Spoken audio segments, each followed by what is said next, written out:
Nadeem Bukhari notes. Linguistics. Speaking skill. Para number 1. Language is essentially a highly complex phenomenon of nature. In order to understand it comprehensively, linguists have tried to look at its various aspects embedded in it. Similarly, for pedagogical reasons, language is generally divided into a number of skills such as writing, speaking, listening, and reading. If the first two skills of writing and speaking are considered to be encoding skills, whereas the latter two are decoding one. In learning of L2, both encoding and decoding skills are important, but it is basically the encoding skills which are generally perceived to be highly complex and problematic. In this question, we are primarily concerned with probing into the complexity associated with speaking skill. Para number 2. Phonologically, it is important that the learner should be able to pay due consideration to both segmental as well as suprasegmental features.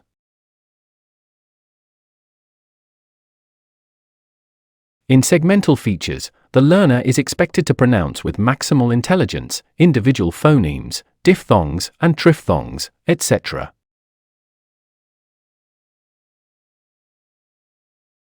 Para number 3.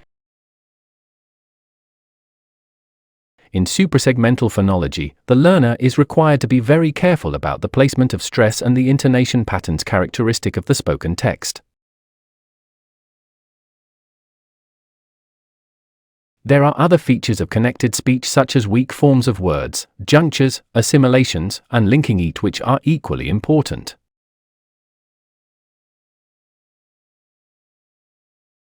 Para number 4.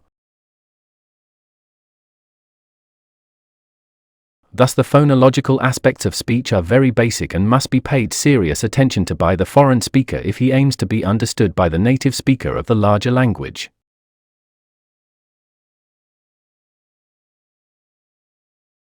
Para number 5.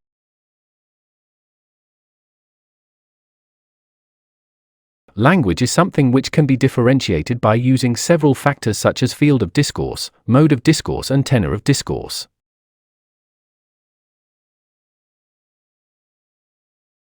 Relevant to our discussion, there is the distinction between the written language and the spoken language.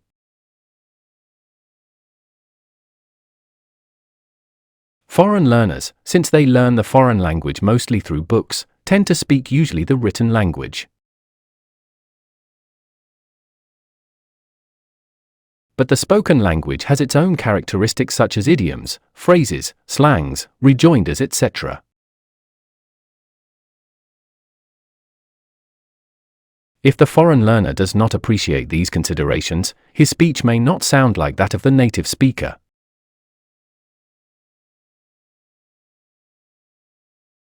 Para number 6.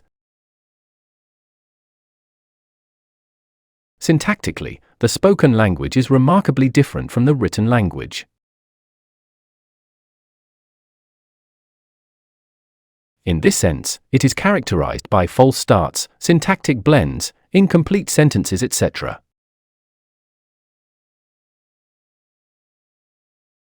Para number 7. Lexically, spoken language is much more different from the written language.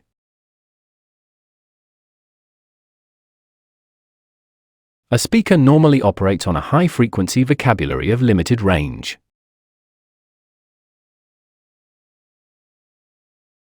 According to one estimate, a normal speaker makes use of 2,000 or 3,000 words in his daily speech.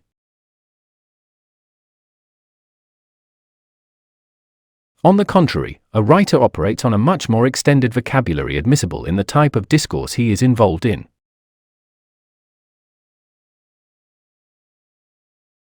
Para number 8. Written language makes use of various kinds of prepositions and punctuation marks which make every point clear to the reader who is not usually present before the writer.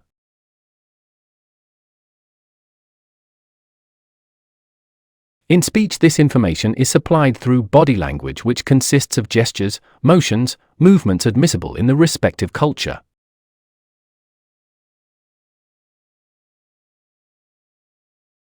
Ignorance to these aspects, language may lead to pragmatic failures, i.e. failure in communication of the foreign language with the native speaker.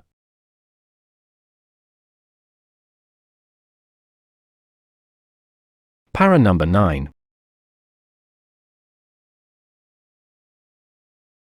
Body language is considered to be the sixth skill and need to be taught carefully and formally to the foreign learner, if the aim is to have communicative competence like that of the native speaker.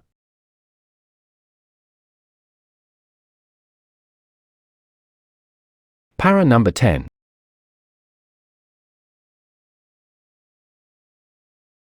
It is quite explicit from the above illustrations that speech has its own characteristics quite different from any other skill.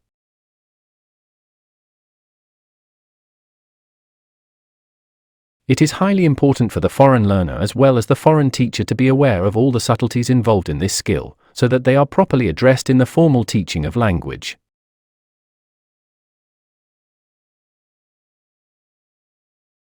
An idea of the nature of this skill is also useful for assigning the course material and language tests in a foreign language.